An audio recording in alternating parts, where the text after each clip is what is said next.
So I just want to welcome you all. My name is Vicky Ozaki. I'm with Humboldt Asians and Pacific Islanders in Solidarity. I'm so pleased that you all came today.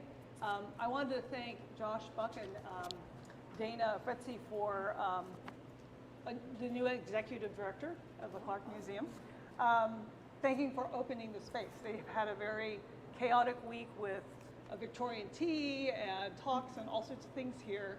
They were cleaning up this morning and they opened it. Today is a closed day typically for the museum. So it's very nice that they opened their doors for us. Happy to help. Thank you. Make it happen. Thank you. Thank Yeah. you for being here. Yeah, thank you so much. And then I also wanted to thank Jay Tillman back there with the MARZ project. He's recording this, and so it's a live stream, and then there'll be a recording afterwards. So if you know people that missed the talk, then they'll be able to see it. And so I'm here today to introduce Debbie Chinn. And I have her bio, so just to do it justice, I'm reading it because my bio would be like 2 sentences. She has lots of accomplishments, and I want to get it right. So I'm going to read through this very quickly before her talk. So Debbie, so over the past 30 years, Debbie has been the executive director of the Opera Parallel, the Carmel Bach Festival, the managing director of the California Shakespeare Theater, the Baltimore Center Stage, and the Shakespeare Theater of New Jersey. She was engaged as a consultant by the Philadelphia Orchestra to support the acquisition of international corporate sponsorships and the planning of global exchange programs associated with the inaugural China Residency Initiative, which launched in Beijing, China in May 2012. And that coincided with the 40th anniversary of President Nixon's historic visit to the People's Republic of China. Debbie is currently the managing director for Anna Devereaux Smith's pipeline project called Girls, which is a 2-year project fueled by questions that require new forms of engagement with communities. The end goal is a fictional play about the vulnerability of young women and non-binary individuals who live in American communities torn apart by violence and generations of poverty. This is a sequel to Smith's play, film, and book called Notes from the Field. Debbie is also on the boards of the Playwrights Foundation, the San Francisco Community Music Center, the Chinese Cultural Center of San Francisco. She's on the Advisory Council and on the EDI Committee of the West Edge Opera. She most recently served on the board chair of the Theater Bay Area, and on a national level, she's been appointed to the Leadership Council of the National Small Businesses Association. And on top of that, she also serves on the Health and Human Services Committee, which oversees all human resources on labor issues. She is also, on top of all of that, involved in transformative leadership work in the realm of community engagement. And she's featured in Creative Soul Change, Leadership for a Healthy World, which is part of this International Leadership Association series, and assembles thought leaders to reimagine leadership in building a healthy, sustainable, and equitable world. And more recently, Debbie has ties to the area. I had a wonderful opportunity to spend time with her yesterday, Sherry Wu and I. And she most recently was up here completing this project, the Pipeline Project Girls. And so she was working with young local indigenous women. And also partnered with Jackie Danino at the Arcata Playhouse and with Judge Abby and the York Tribe. And just so pleased that she's here with us for Hoppy. She currently is serving as a creative consultant for the writer William Kingsolving on the development of his new musical, That Week with the Box, and that will be presented in San Francisco, February 2023. So she's an amazing, accomplished woman. And I'm really happy to introduce her. I'm very delighted that she's going to be talking about her book, Dancing in the Light, A Daughter's Unfinished Memoir. It came out in March 2022, so just this spring. So hot off the press. And I'll let her talk. I mean, the whole will be about that. Want to say anything, Josh? Thank you, Vicki. Yeah. Hi there, folks. My name is Josh Buck. I'm the new executive director here at the Clarke Museum. Just wanted to say thank you very much for coming out today. It's wonderful to see many familiar and then new faces as well. So I really hope that you enjoy your Chinn for not only writing this book,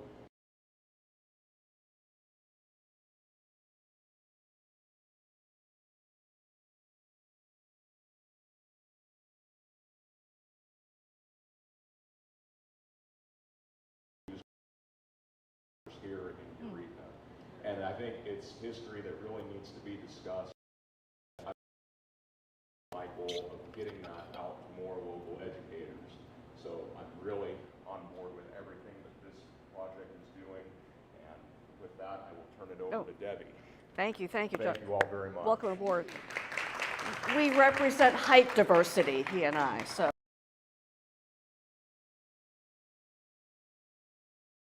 Sure. Well, it is a great pleasure to be. I am really humbled to be here, truly humbled. I am at Ground Zero in Eureka, where there once was a thriving Chinatown, where the Chinese contributed to various growing industries here, mining, lumber, agriculture, you name it. And where we were also culturally, physically, spiritually, emotionally castrated, just for being Chinese. So I'm here on the site where the massive and perpetual waves of Chinese expulsion occurred, where hate and fear and racism and oppression ruled. But I'm also here where the seeds of redemption have been sown, where hate slowly gave way to resiliency and acceptance, and where the work of Hapi and scholars such as Jean Felser, whose book Driven Out exposed the harrowing era of intolerance here, where we must never, ever forget, and where the Asian and Pacific Islanders are reclaiming visibility in the refusal to be culturally erased.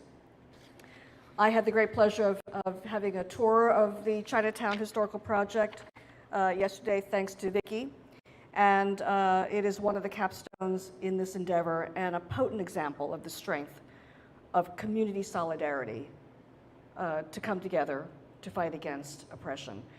Asian hate is nothing new. We have to keep at it, keep fighting it, and this group is doing a remarkable job of exposing the history here that very few people know. And Jean's book, Driven Out, if you have not read it, it is a must read. It is a harrowing read and brilliantly put together. I'm just honored that Jean is here. She's the expert. I'm not a scholar. I'm just telling a story about my family. But I also want to thank Marilyn and all the aunties and the founding mothers of Hapi for your kind invitation to be here today, to the Clarke Museum to be here in this very important place where history is preserved. And I also want to acknowledge that we are in the land of the Wiots. I spent time, as you know, in the Yurok community, and with Lauren, who helped feed us with her wonderful food. So this is truly coming back home for me. Now, as for me, my book is called Dancing in Their Light. And those four women on the cover, from left to right, the left is my great-grandmother, my other great-grandmother, my mother's mother, and the woman on the far left is my mother. As for me, I grew up while other children played sports and did summer camps, and where my childhood was spent in the world of my family's very successful restaurant and nightclub called Mah Jong restaurant on Long Island, New York. And both my parents worked at the restaurant, which is very rare in those days to have both parents in the workforce. So for me, my first job was at the age of 3. And I sold cigarettes to customers. We didn't have a vending machine. My mother just had cartons of cigarettes and just told me to arrange them all on the counter. And I did, and I loved the smell of it. And so my mother got a little worried. So by the age of 6, she took me away from selling cigarettes. And I graduated to putting toothpicks and cherries and pineapples at the bar. And I handed out sugar cubes to people just to draw them into the bar. And my father said, "Don't move, stay there, because you're good for business. Because people will come and talk to me, and they'd sell more drinks." So by the time I got into first grade, I'd been in the workforce for 4 years. So, and I had no idea that those two experiences, hanging out at a bar, chatting, would be a through line to becoming a CEO. But my book is about those Mah Jong days and of an era long gone. We will never see that era again. And it's about my family of Chinese immigrants and their incredible journey testing resilience and fate. This is the part of the introduction of my book that helps tease this talk. Growing up at a restaurant, at a nightclub, selling cigarettes at the age of 3, working as a bartender's helper at the age of 6, and spending my weekends performing as a hula dancer during my teenage years are naturally good fodder for a memoir. There aren't many people whose childhood was like mine, where I learned how to walk on fire and dance with sharp knives. I was reminded of all of this when I discovered my father's memoir about the history of our family restaurant and how it rose to great acclaim in Syosset, New York, on Long Island. It's a suburb. Syosset's a suburb. That is the letterhead, and that is the interior of the restaurant. But I scanned through Dad's memoirs many times after you finished it, and I thought nothing of it until I started to, I think I had a martini and I started posting some stories on Facebook, and people responded with comments about how much they remembered about my family's restaurant. There were 400 posts that came in from just putting something about a picture of my childhood. And these conversations contain stories of their remembrances of Mah Jong, people I never knew. And they remembered what the food tastes like, the waiters' names, what it smelled like, what spare ribs smelled like, coming out of the kitchen. They remembered the bartenders. They remembered everything. I just couldn't believe it. And they remembered my parents' warm hospitality, above all. And so I responded by offering more comments and stories about what it was like to grow up in Mah Jong. And I received requests to send more stories. So encouraged by these responses, I set out to write a book about Mah Jong's distinct personality and of a bygone era when dining out together as a family was a weekly tradition, when restaurants had private phone booths and coat check rooms, and where men wore hats and women wore gloves and children had manners, as well as a golden age of Polynesia, Polynesian floor shows, so ubiquitous in the 1960s and 70s. So how did a simple Chinese restaurant like ours grow to be so ingrained in people's memories throughout all these years? So I set out, find out what was about the restaurant that engendered decades of customer loyalty, what was unique about our family's business model that's missing in today's workplace. And a book about my family's restaurant is incomplete without the story of my parents and our family elders, whose lives were uniquely chiseled by the effects of war, starvation, hatred, diseases, tragic loss, mystery, and divine opportunities. Another resurgence of anti-immigration vitriol surfaced in 2017. National discourse accelerated towards the building of walls, the deportation of immigrants and families and children. The COVID-19 pandemic ensued. It was referred to as the Kung Flu virus, or the Chinese virus by Donald Trump, fueling the rise of vulgar racial slurs and hatred against the Chinese. And I watched news reports of Asians, particularly the elderly, women, young, systematically targeted and beaten and killed on the streets of America with alarming frequency. And I began to believe that we were on the precipice of another dangerous chapter in US history and the possible return of the Chinese Exclusion Act or any new congressional act designed to ban immigrants, especially those of color, from coming into the United States.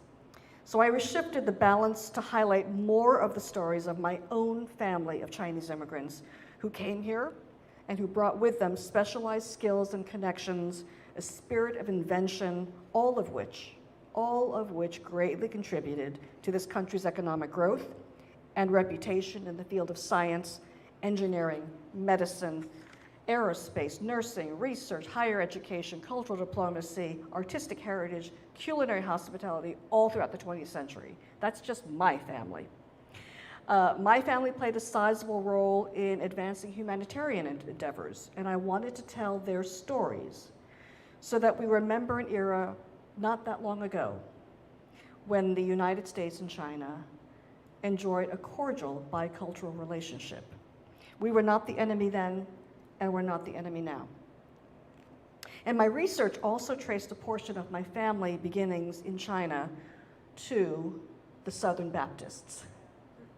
I've got Southern roots.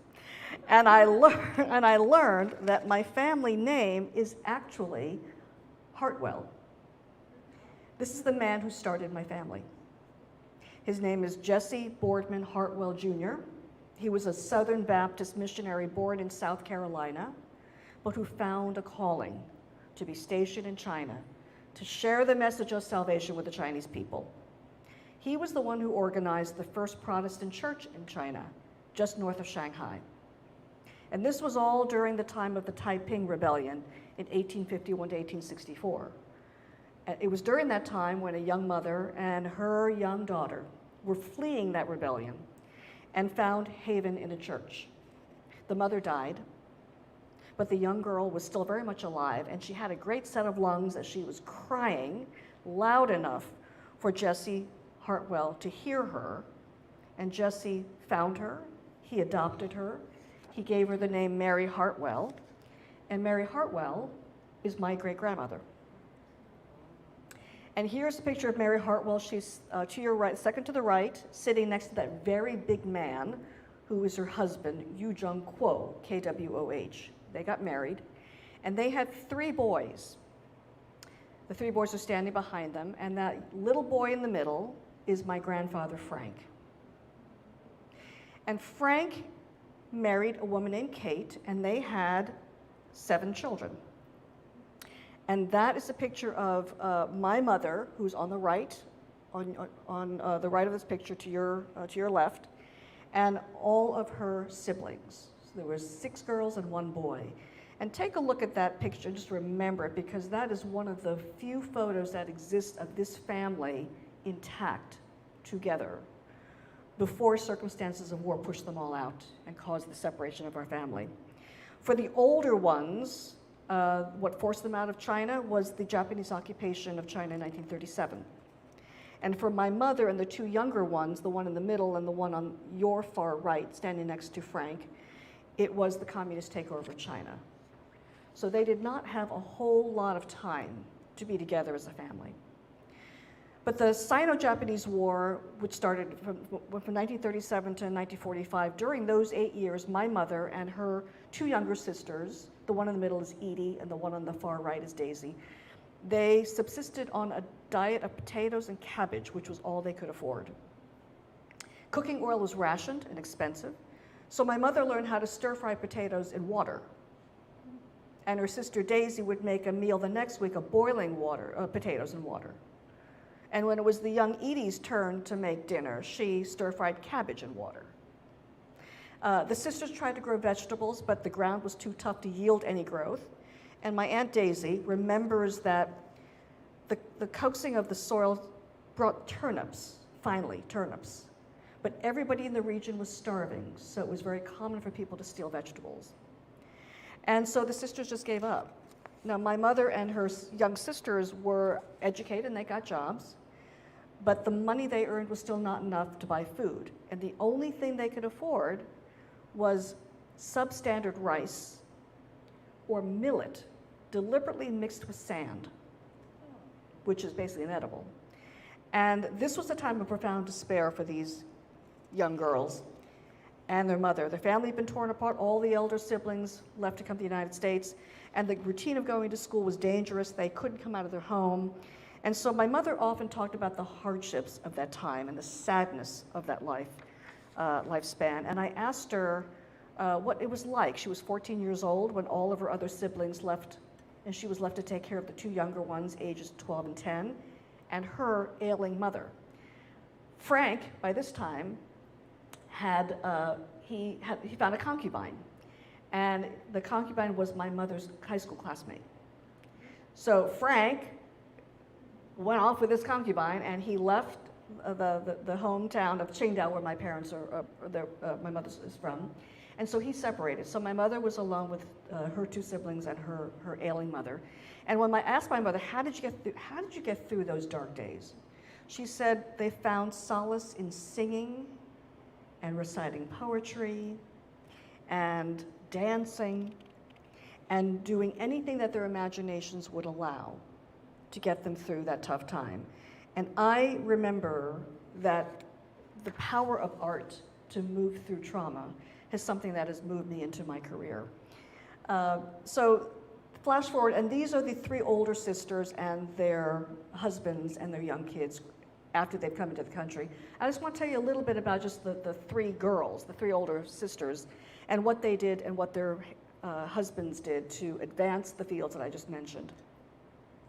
The older sister, her name is Mamie, and her husband's name is Si Xuan, and they call him SC for short. But Mamie became a professor at Cornell University School of Nursing, where she developed the comprehensive training for nurse practitioners. This is brand new at the time. Her expertise in the field was cited in the American Journal of Public Health and American Journal of Nursing.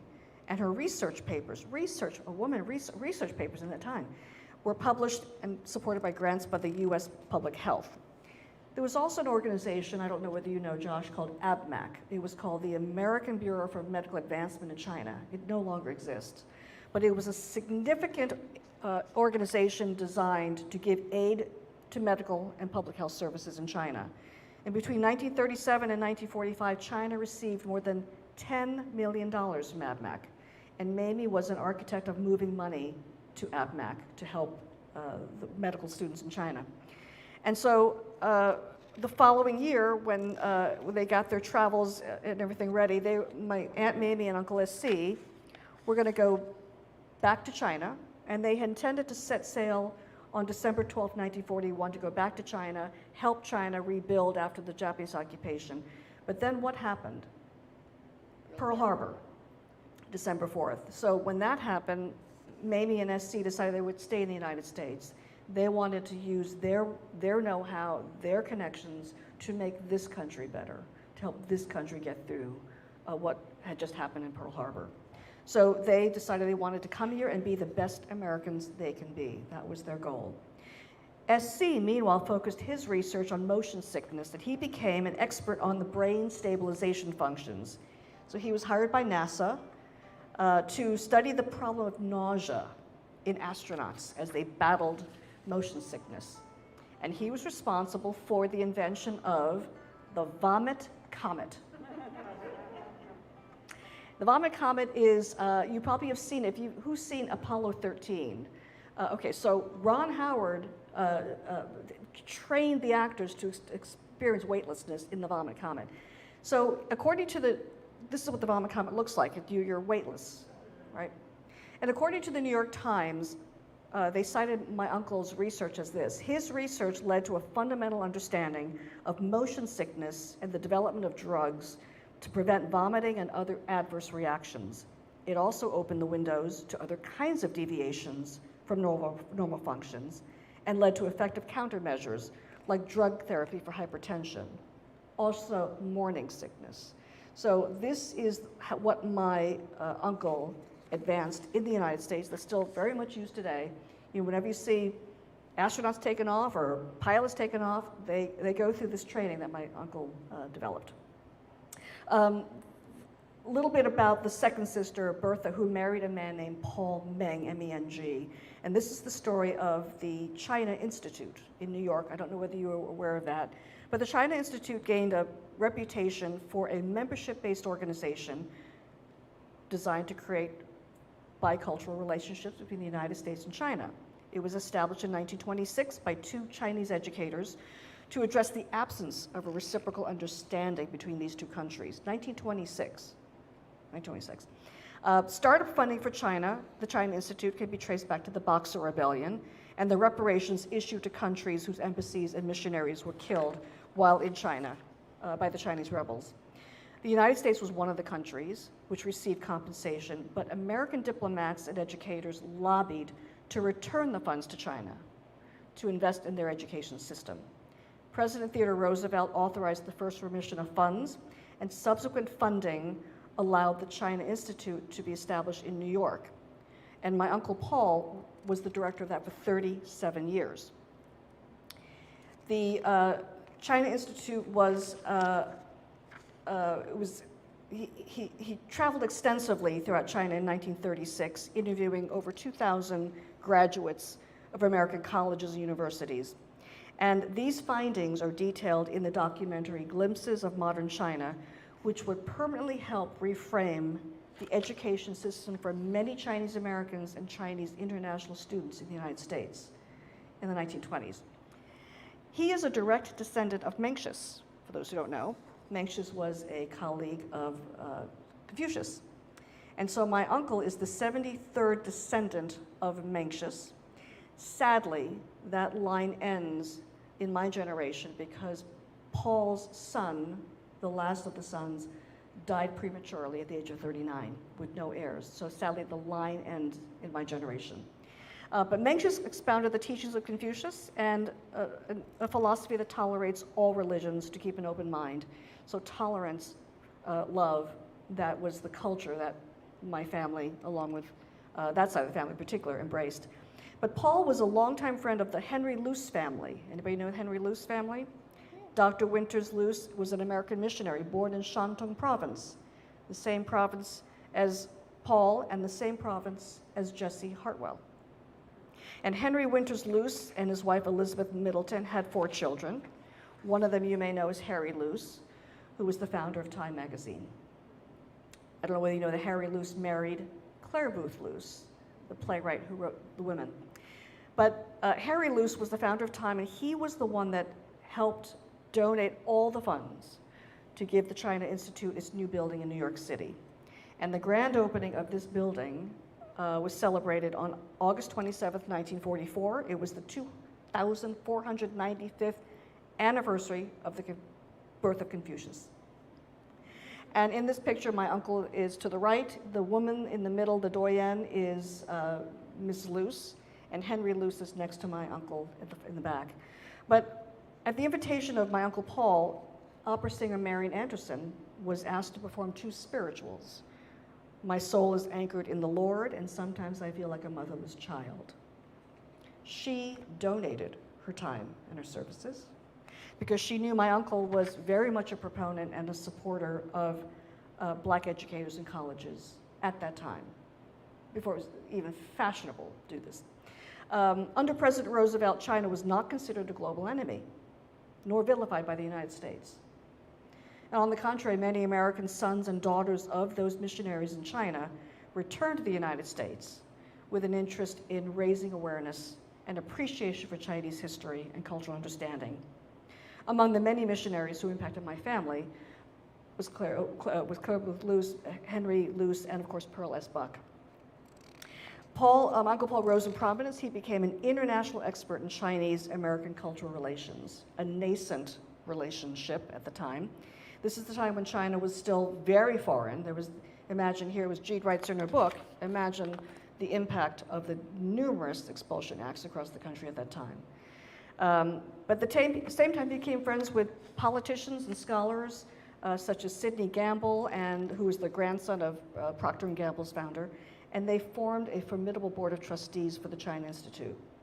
Today, the China Institute is the oldest Chinese bicultural nonprofit in America.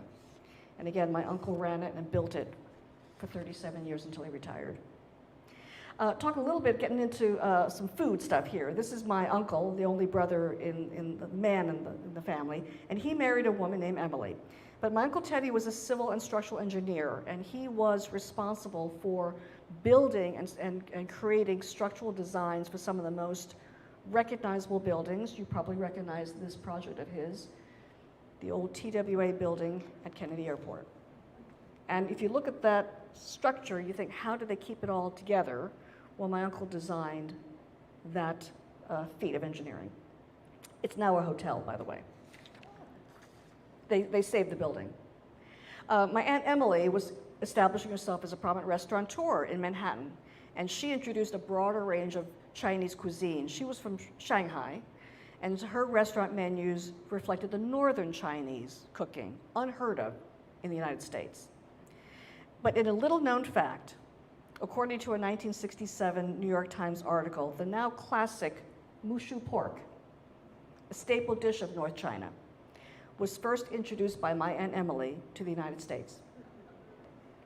Her further contribution to the culinary field included numerous commercial kitchen devices and her invention of what was a reversible and multiple cooking oven, steamer, grill, and griddle.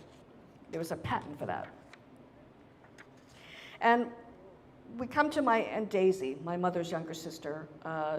During the United States, she established a very prominent career in teaching.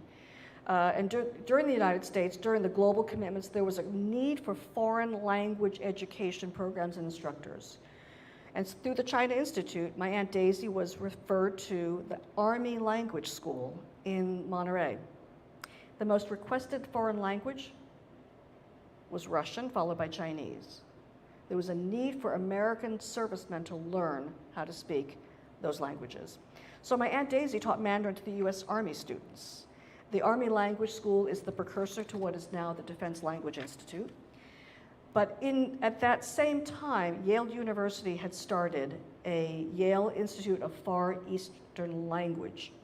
So she was recruited by Yale in 1955 to begin her 17-year career as a Chinese language and history teacher. And in the United States, from 1951 to 1965, through the presidencies of Truman, Eisenhower, Kennedy, and Johnson, the United States Air Force contracted with Yale University for training these languages for Cold War intelligence. In that 14-year period, over 3,000 airmen completed their intensive language courses, primarily in Chinese. And my Aunt Daisy was central to developing the training for nearly all of them. So let's talk about my family. My dad, let's face it, my father came here illegally. China had just become a republic in 1912, and he was 3 years old at the time with an unstable government, and his mother sent him to the United States when he was just 15. And she sent him to Seattle with the goal of getting to his older brother who had been in Buffalo, New York. Buffalo, New York had a large Chinese population at that time from southern China. The only way to get from Seattle to Buffalo was by train. Chicago businessman George Pullman had created the Pullman Porters, former black slaves who had left the South after the Civil War and during the Reconstruction era of 1865 to 1877. So Pullman hired them to serve white customers in the luxury rail cars. And by the 1920s, the Pullman Company was the largest employer of black men in the United States. And the rising anti-Chinese sentiment in the US found a resonant chord with these Pullman porters who understood the Chinese plight of racism and persecution. And my father tells the story about taken under their wings, he was kept hidden from sight on the rail cars and allowed to take the train cross country. And through the kindness of the porters who sheltered and fed him, Dad was able to get from Seattle, Washington to Buffalo for free. And my dad's job, as he said, was at the end of the night that he swept up all the cigarette butts and he'd unravel the unused tobacco, and he and the porters would put them in new papers and they'd smoke them. So my father came here with a 5th grade education. He didn't know English, but he graduated from high school. He was elected president of his chemistry class. He went to NYU, and he enrolled in Harvard Business School. And then he became a Marine to serve this country. And that's when he was stationed in China and where he met my mother. And he was a captain of intelligence. So he was very well aware that Mao Zedong was about ready to seal the borders. He was very well aware of the communist power at that time. So with that advantage, he got my mother and her mother and my sister, who was born in China, and out of the last military ship leaving the port of Shanghai for San Francisco. And this is the picture of them on Chinese soil for the last time as a family. That's my young father and my mother holding my baby sister, and Kate, my grandmother. But as in China, when they came here, they endured hardships. They were not welcomed here. They were just not welcomed here. They settled in San Francisco. They raised a family. They had a boy named Lowell. And the pandemic at the time was tuberculosis.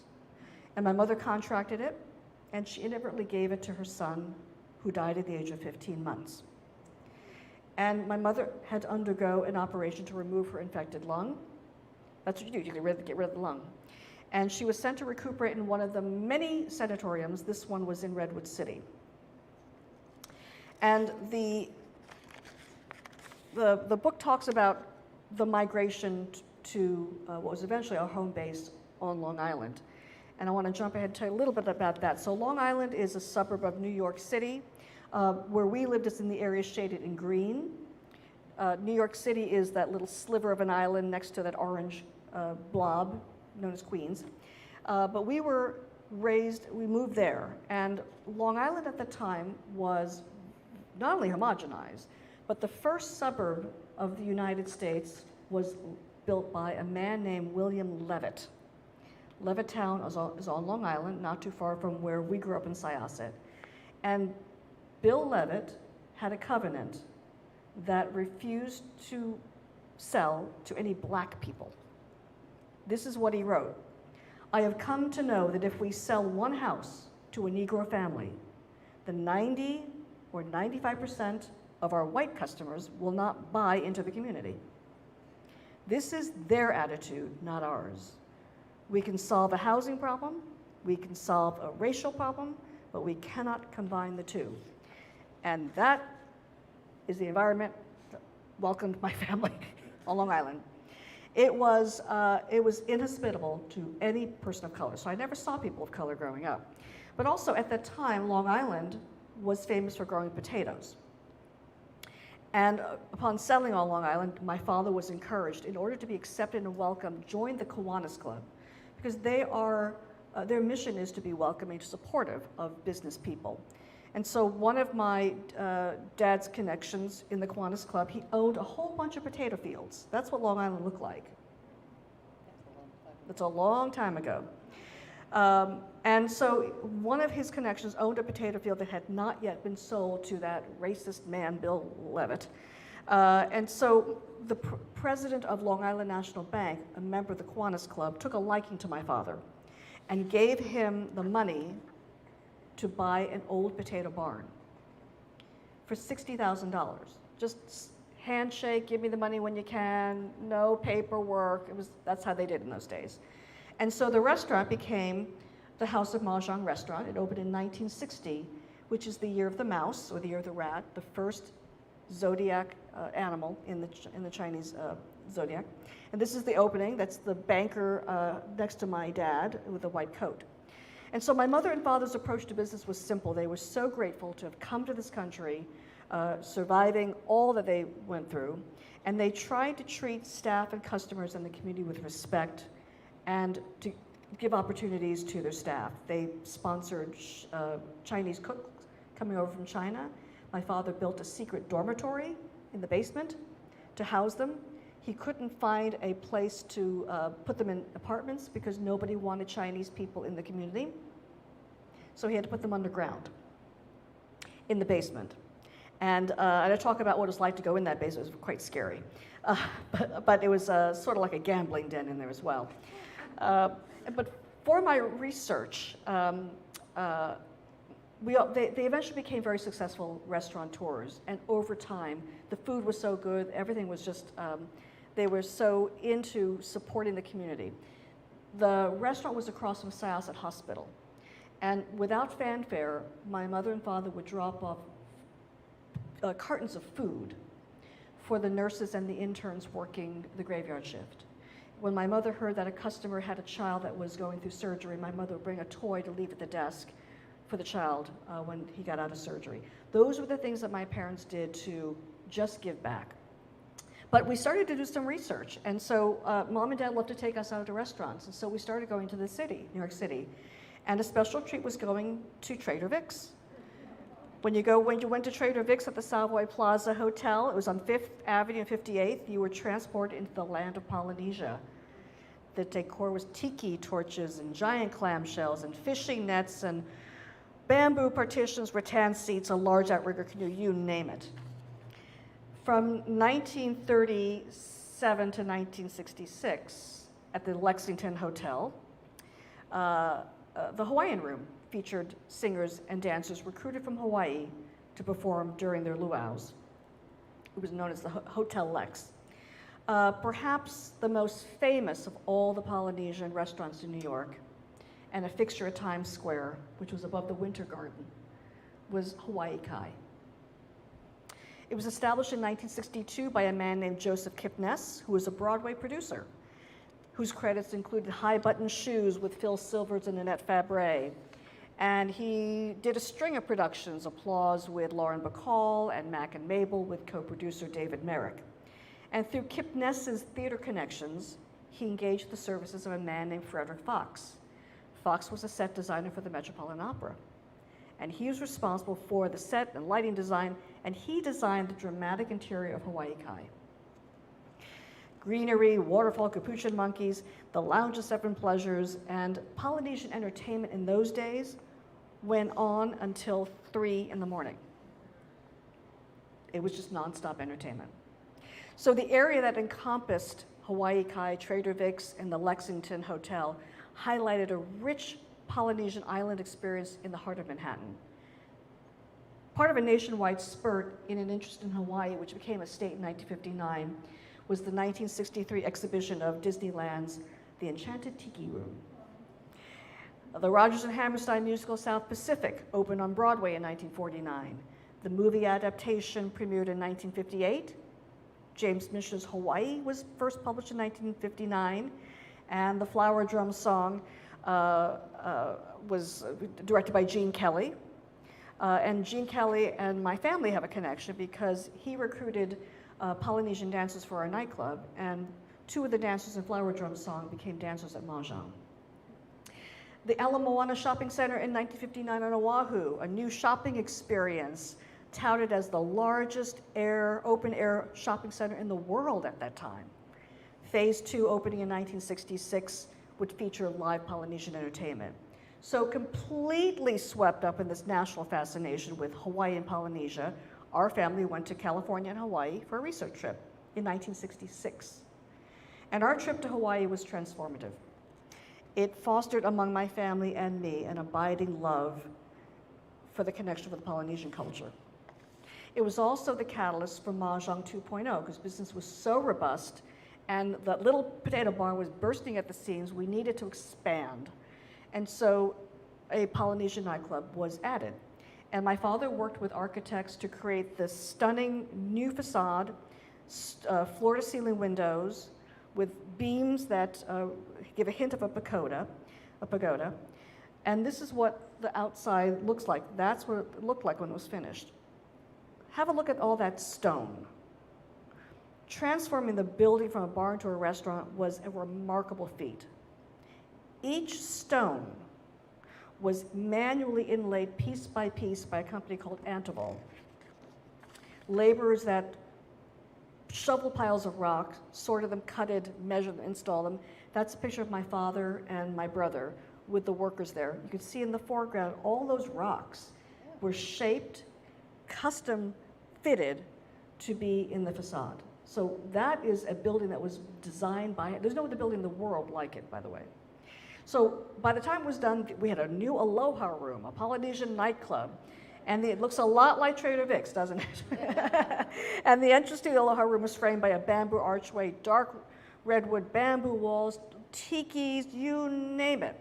And a funny story is that we were so enthralled that my father renovated our house, and we had the exact same look in an extension of our room. And it became the second Aloha room, and my sister was in college when this whole new extension of our house came about. And she came back, and suddenly it was like the restaurant. She said, "I had no idea Hawaii threw up while I was gone." But so it just became this very famous nightclub. Everybody went there, and I talk about all of that in the book. So I went from selling tobacco and being at the bar to becoming a hula dancer. I do not look like that anymore. And the rest of Dancing in Their Light describes my growing up years in the nightclub, where there was the mob, there were nuns, there were priests. My father loved gambling, and he would, when everybody went away, he would convert the whole dining room into a gambling den. All the waiters came out with their dominoes and their cards and the liquor, and I tell the story about how my father was so fixated with gambling, he didn't come home one night and didn't tell my mother. My mother was the original badass woman. And so my mother wrote on the wall when he came home in magic marker, "Did not come home tonight." And he just looked at it and went to bed. They got her mad. And then he did it again. And I remember going to school in the next morning, and I saw on the curb piles of my father's pants on the curb, all with the crotch cut out. That was my mother. And I also tell the story about the leader of the band said, "What would you like to do to celebrate your 25th anniversary, Nellie and Peter?" She asked my mother, "What song would you like us to play?" And she chose My Way. So, but these are just brief photos of me, and that's the floor show, just growing up in this wonderful environment. Of course, now you don't experience like this anymore. You had to have a jacket to go into the dining room. There was a cover charge. There were people that waited hours to get in, and reservations were booked 6 months in advance.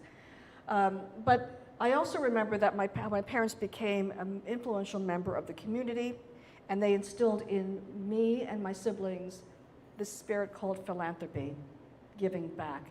It didn't have a name in those days. It was just being grateful. They remembered what it was like to suffer so much, to be so unwelcomed on Long Island, to not want Chinese people there on Long Island. There were no Chinese people there.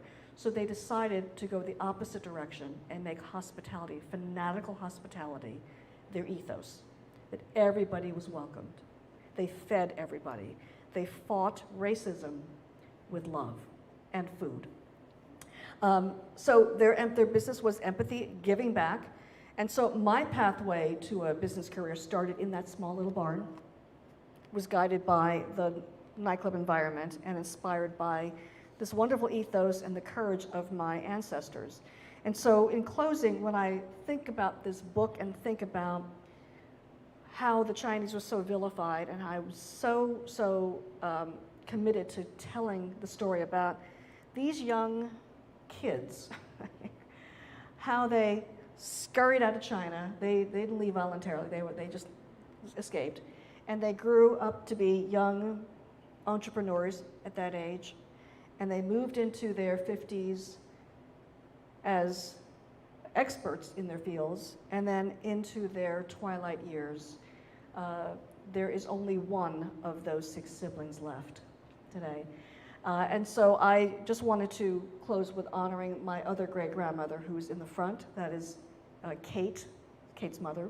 We don't know very much about her, but she was responsible for Kate, who was, Kate was the first of her era to not have bound feet. Her mother, that little woman in the middle, refused to bind Kate's feet. She decided that she wanted her daughter to literally run free. And so that is the story of my elders. I'm so delighted to be here to share a little bit about that with you. Every family has a story. Every family has an inspirational story. I am so proud of mine, and I hope to someday grow up to be as accomplished as they are. So thank you for having me, and I'm happy to answer any questions or.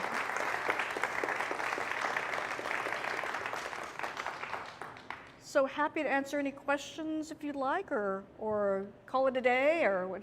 Yes, Patty. I think in your book you said your family might have been Chun, right? We don't know. I don't know if Chin is my real name. So because when my dad came off the boat, he was told, listen to somebody yelling the name of your village. Now he has no papers. There's no birth certificates for my father. Our name is spelled Chinn, and my father said that is how they spelled it in Seattle, to avoid the quota. They had 105 Chinese were allowed in the country, so he couldn't come in through San Francisco, which was the main port at the time. So some Chinese went to Seattle and changed their name to Chinn, but Americans couldn't pronounce it, so we just are the Chins with 2 N's. And when you go to Seattle, you sometimes see old posters of Chins that have 2 N's. Yes. Oh, do you have a question? Actually, I was just curious if the last name Chinn is actually Paul Chinn. His uncle started the Chinn Restaurant and Hotel. I just wondered C-H-I-N, right? We don't know. You know, my father sometimes spelled it.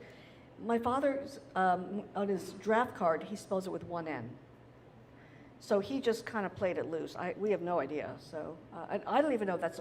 I have no idea whether that's my real name. We just cannot trace it back. But I knew that Hartwell started our family. That man with a beard.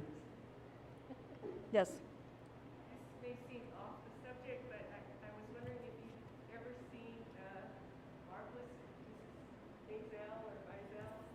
No, I haven't. You haven't? There's a relationship there with a woman who they're running a restaurant there sort of surreptitiously, and I think it's sort of a gambling Yeah, I'd love to read it. establishment. And when you're telling these stories, I was just imagining this place and all these people coming together and most of the people not knowing what was going on. You know, and really, they can't do this anymore. There are codes now. There are health codes. There's very rigid to open a restaurant. But I also tell in my story that I inherited my father's love of gambling because at Chinese New Year, as little kids, we would watch all the waiters and the cooks gamble, and if somebody won, they would give us a little money. So I learned how to read body language.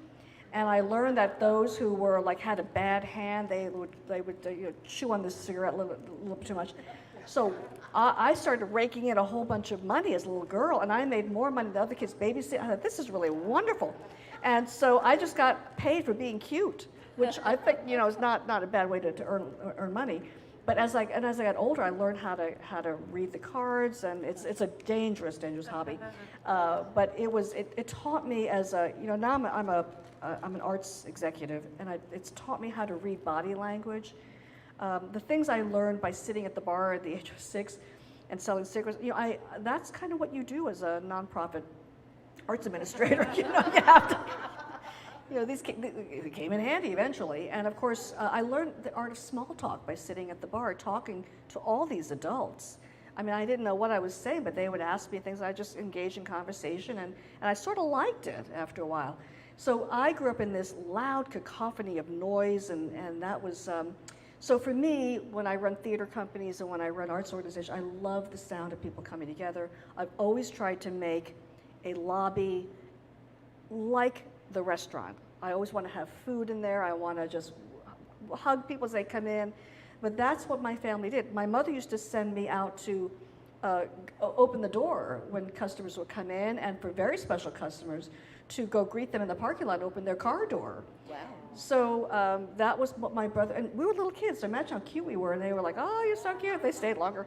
So my mother had a very sinister approach to raising children, but that's all we knew. And so the hard part of running a restaurant, for those you'd never get to see your family. My father, I never saw my father growing up because we would wake up for school, he'd be sleeping. I come home from school, he'd be at the restaurant. So the only time we saw each other was at the restaurant. And that's why, this family restaurant business is, as a caterer, very tough. You're on your feet all the time, and, you're dripping in food, and it's exhausting. But I highly, highly recommend going to a family business because it's nothing like it. Jean. Debbie, thank you. This just brings so much to life, and you tell an amazing story. I don't hold a candle to you. I mean, you are just really the expert of Chinese history. Our lives intersect in so many ways. Peter grew up, his dad had a bar restaurant in Harlem, so he grew up in Harlem with, similar but very different stories as a Greek kid growing up in Harlem in a black, Yeah. Greek restaurant. But I had a couple of questions. One's more historical and one's more personal. The first time I saw my mom drunk was at Trader Vic's in Palm Springs. Oh boy. My dad had my sister and me take her back to the hotel, and she ran around in her undies, which I had also never seen, doing the ad for deodorant, doing this little dance with a little hanky across her,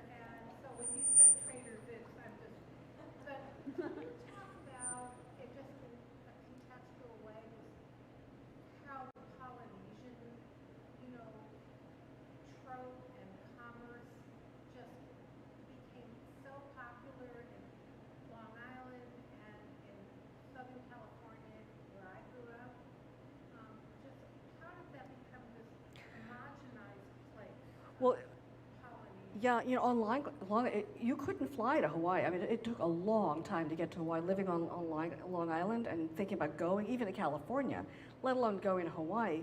So I think that what they made in Manhattan was a bit of Polynesia there. I mean, I talked to former dancers who said that was where the Polynesians felt welcome.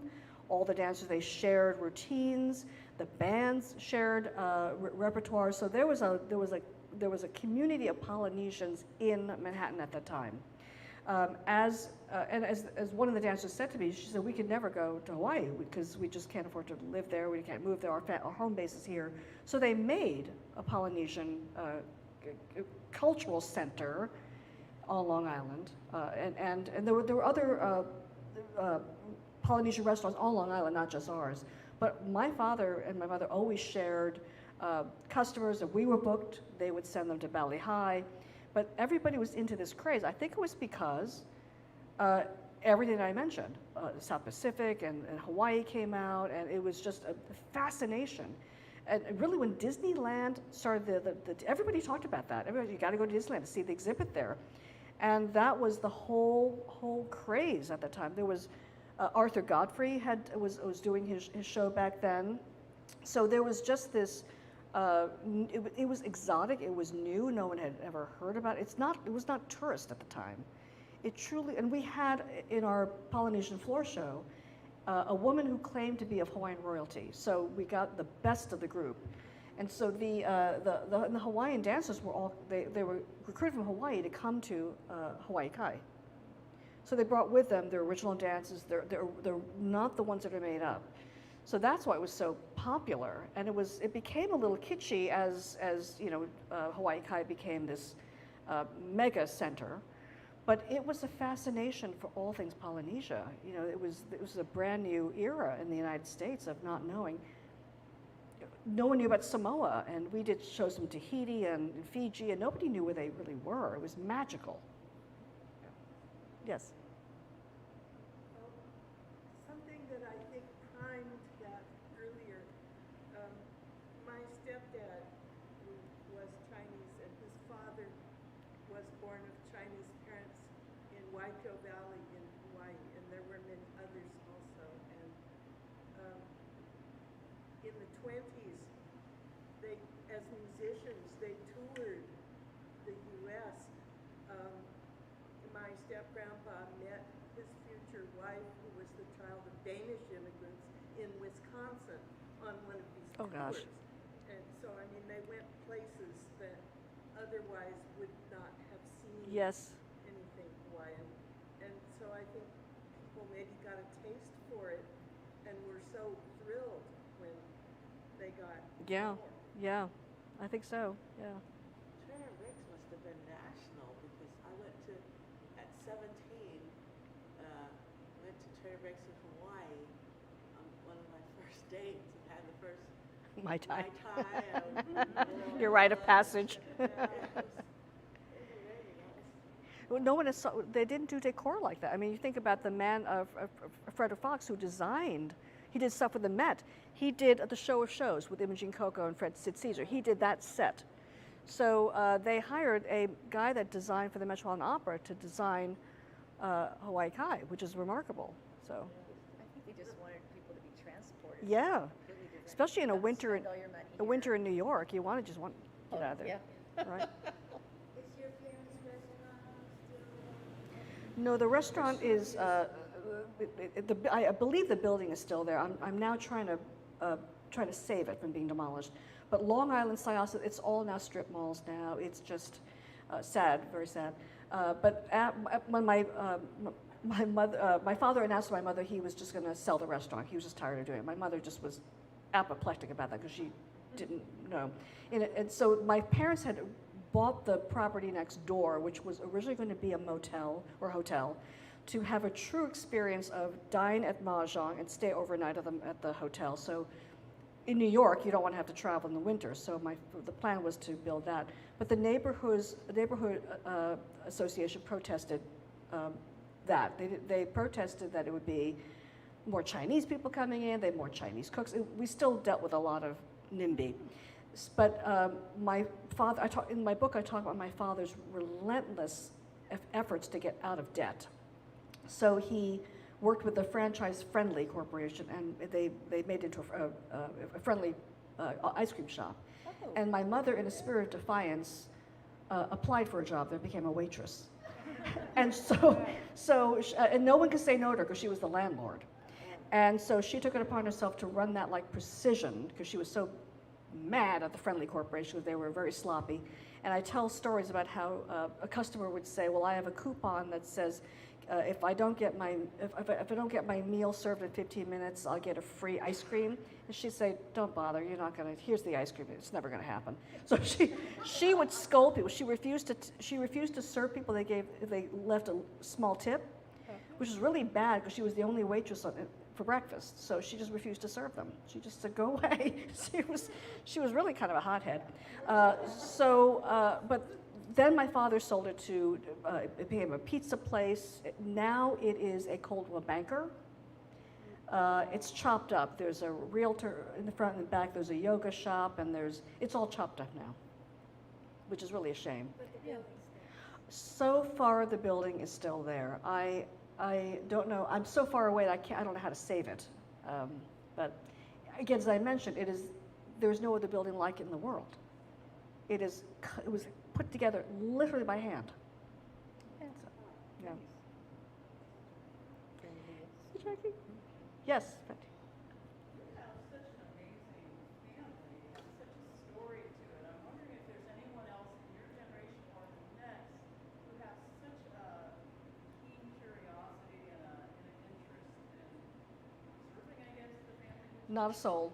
I have all these cousins, and they are not really interested in preserve. This is one of the inspirations of it, because I wanted something to leave for my younger cousins, just something, because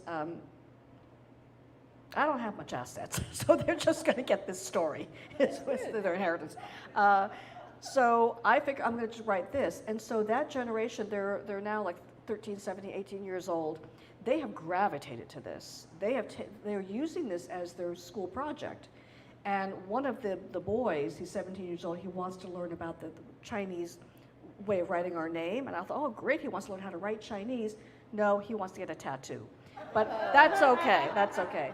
But no, none of my cousins are remotely interested about this. So, and I don't know why. I just think it's so sad. Can you turn it into a historical site, if possible? Historical. Your restaurant. Historical site?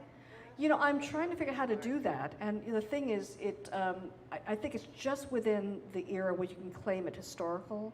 But I'm not there to champion for it. So that's the hard part.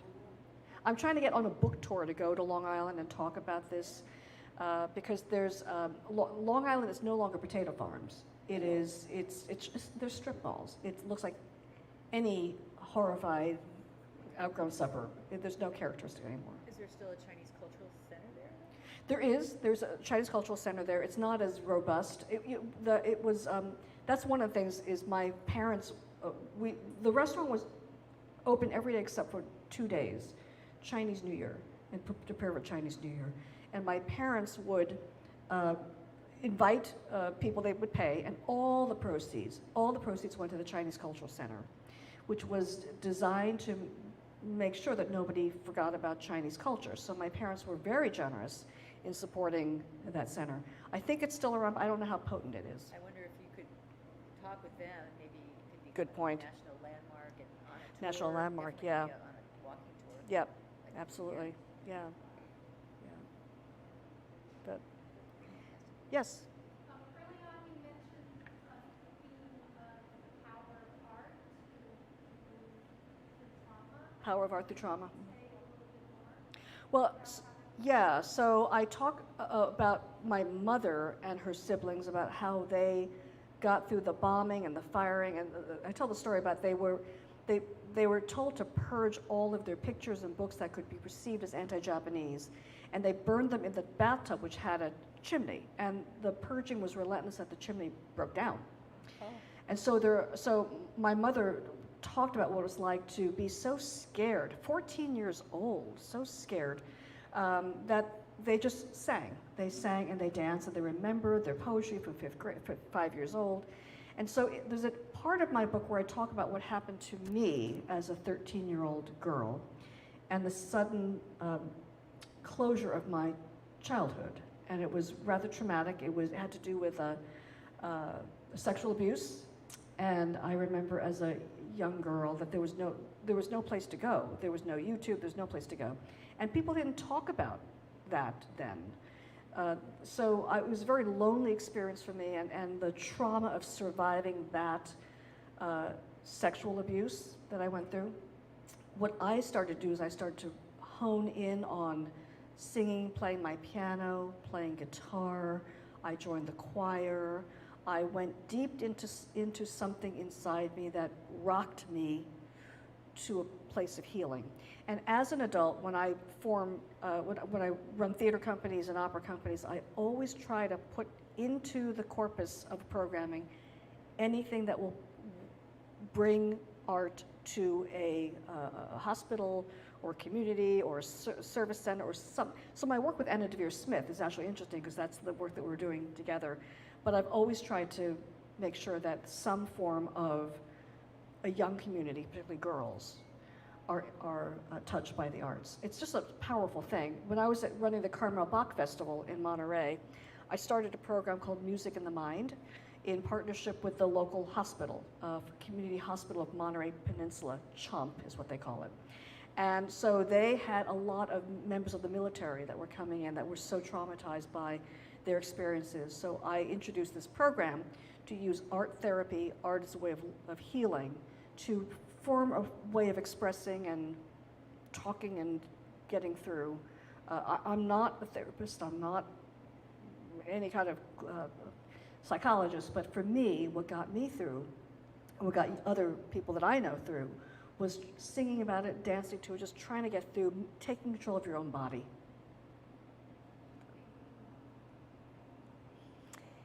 Any other questions or comments? Hi, Jackie. Good to see you. She runs the Arcata Playhouse. You know all about you know all about art and healing and good stuff. I believe firmly in the arts as a healer. Yep. And Social change, yeah. Well, I guess if there are no other questions or yes, Auntie. So, I love part of the book when you talk about your dad developing recipes and My dad developing recipes. yeah. So did he leave behind any recipes? No, there were no recipes. You just make stuff. You just throw stuff in there, you know. He was a chemist. Don't forget, he was a chemist. And he loved to work in the, it made him a great bartender, but he loved to experiment. All the cooks coming from China, they had no recipes. They just little of this, little of that. And there are no written recipes. They just, you know, the food is different because we source food differently, right? The mantra in the day growing up is leave all the fat on. Fat was very good for you. And so I keep hearing from people they have never had spare ribs like they had at our restaurant because we grow animals differently. You know, you just can't find pork like that anymore. And so the Mah Jong started to decline when the fad of dexatrim and there was all this, you know, the jazzercise that all started to come into the consciousness. But also what really triggered the demise of Mah Jong was when Nixon went to China and opened the borders. And so all of the other Chinese chefs from other provinces came out and suddenly everybody wanted Szechuan food. And people would come into Mah Jong with hot sauce and say, could you put this on the dish? And my father said no. Because my father's cuisine was Cantonese, which is, my father would say, any Chinese will tell you if they want good Chinese food, it's Cantonese food. So, but he refused to compromise. And so it was going to a sushi, so it was a whole craze. If you study culinary history in the United States, you know that when Nixon opened the borders of China and when the Vietnam War ended, Vietnamese food came in. So everybody started coming in with their cuisines. And so we no longer were the only Cantonese restaurant in the area. And my father decided just to close it while he was riding high. It had a 30-year run. So. Did your father name the restaurant after the craze that was happening? You know, we don't know because aunt told me, your father loved to gamble. It's no wonder he named the restaurant after a game. So, but my father loved to play Mah Jong. So, and I don't know if how he did. My father just decided to come up with all kinds of harebrained ideas. He was an entrepreneur. He loved to find the next phase. In my book, I talked about he was so into baked potatoes. He thought, I'm going to start something called Greater Tater, and I'm going to just have all different toppings. He was just so fascinated with baked potatoes. And that went nowhere, but that was before he discovered Polynesia. And he discovered that that was what I want to do. He was always concocting something. So, you know, he was just a man who just decided he just wanted to do his own thing. And my mother was along for the ride, and we kids had, you know, came along for the ride. And I thought everybody had a restaurant when I was 5 years old. I thought everybody ate at a restaurant. I had no idea people ate in dining rooms at homes. It was so foreign to me. I had no idea. So it's so funny. And I thought every young kid gambled. I would go to school with, like, you know, coins and cards, and I want to play at recess. I know. Such issues. Yeah. So. Turned out pretty good. I turned out pretty good so far. Well, it has been such a joy being with you. Thank you for taking the time to be with us. Thank you for hosting. Thank you, Auntie. Thank you. Thank you. We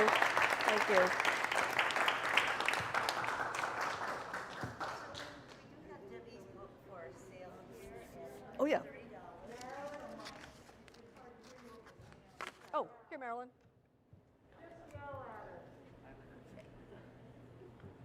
So we have Debbie's book for sale here. It's $30. Yep. And proceeds from the sales, we are going to donate to the Missing and Murdered Indigenous Persons Fund. So Yep. supporting that. Yep. Thank you. Thank you. Thanks, everybody. Thank you. Thank you, Josh. Thank you.